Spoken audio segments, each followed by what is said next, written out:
कानपुर नाम के एक गांव में मोहनलाल नाम का व्यक्ति गाय के साथ रहता था। उसका एक ही बेटा था जो कि अमेरिका जाकर नौकरी करता था और वहीं पर एक गोरी मेम के साथ शादी करके बस गया था। मोहनलाल की आंखों में बहुत से सपने थे। वह अपनी गाय से कहता, तुझे पता है मेरा बेटा अमेरिका में बहुत बड़ी नौकरी करता है और जब वह घर आएगा तो मेरे लिए बहुत कुछ लाएगा। उसकी आंखों में अपने बेटे को लेकर बहुत से सपने थे, लेकिन उसका बेटा मोहन उसे कभी याद भी नहीं करता था। एक दिन जब सोहनलाल अपने लिए खाना बना रहा था तो उसका बेटा एकदम से वहाँ पर अपनी पत्नी को लेकर आ जाता है।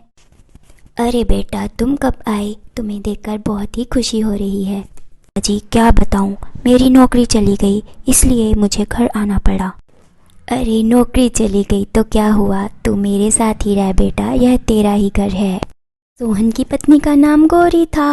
वह घर आते ही बोलती है, छी छी कितनी गंदी बदबू आ रही है इस घर से, मैं इस दुर्गंध भरे घर में नहीं रह सकती हूँ। अरे बेटी, ये तो गोबर की खुशबू है, हमारे गाय बहुत अच्छा दूध देती है। क्या कहा? ये आपको खुशबू लग रही है? मैं इस दुर्गंध भरे घर में नहीं रह सकती हूँ, आप इस गाय को आज ही घर से निकाल दीजिए। अरे बेटी, ऐसे कैसे इस गाय को निकाल दूं? इस गाय की वजह से ही तो मेरा पेट चलता है। सोहन किसी तरह से अपनी पत्नी को मना लेता है। अगले दिन ही सोहन की पत्नी कहती है, अरे अभी तक मेरी ग्रीन टी नहीं मिली। क्या आपको पता नहीं, ग्रीन टी के बगैर मेरा दिन शुरू नहीं होता। कहाँ है मेरी ग्रीन टी? अरे बाबूजी, क्या आपको पता नहीं, मेरी पत्नी विलायती है, थोड़ा तो इसका ध्यान रखना पड़ेगा। चाहिए आप इसके लिए ग्रीन टी बना के लाइए। मोहनलाल को ग्रीन टी के बारे में कुछ भी नहीं पता था। वह गाय के ताज़ा ताज़ा दूध से उसके लिए चाय बना के ले जाता है। उस चाय को देखते ही सोहनलाल की पत्नी चाय का कप नीचे गिरा देती है। कुछ दिन बाद रात को सोहनलाल की पत्नी उससे कहती है, सुनो जी, मैं इस दुर्गंध भरे घर में अब और नहीं रह सकती।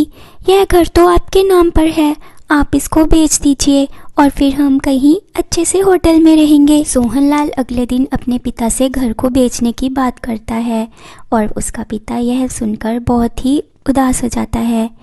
वह ज़बरदस्ती उस घर को बेच देता है और जाकर अपनी पत्नी के साथ एक होटल में रहने लगता है।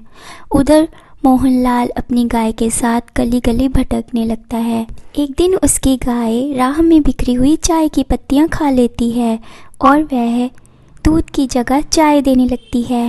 यह देखकर गांव के सब लोग वहां पर इकट्ठे हो जाते हैं और सब उस चाय को पीने के लिए आ जाते हैं। इसके बाद रोज़ मोहनलाल गाय को चाय की पत्तियां खिलाने लगता है और गाय चाय देने लगती है। इस तरह से उसका चाय का बिजनेस बहुत अच्छा चल पड़ता है। उधर सोहन होटल में रहते रहते अपना सारा दिन खराब कर लेता है और सड़क पर आ जाता है।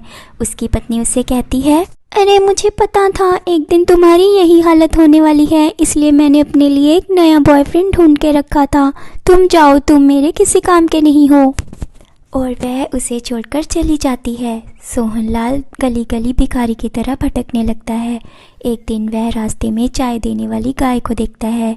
वह उसी लाइन में चाय पीने के लिए लग जाता है। जब वह आगे बढ़ता है तो देखता है कि उसका पिता ही वह चाय बेच रहा है। अरे सोहन, तू यहाँ क्या कर रहा है और तेरी ये हालत कैसी हो गई बेटा? क्या बताऊं पिताजी, मेरा सारा दिन ख़त्म हो गया और गौरी भी मुझे छोड़कर चली गई। अब मैं भिखारी की तरह राह भटक रहा हूँ। कोई बात नहीं बेटा, अब तो मेरे पास आ गया है, हम दोनों साथ रहेंगे, तुझे कुछ नहीं होगा। मुझे माफ़ कर दीजिए पिताजी, मैंने आपके साथ अच्छा नहीं किया। और मोहनलाल अपने बेटे को माफ़ कर देता है और फिर वह दोनों खुशी खुशी रहने लगते हैं।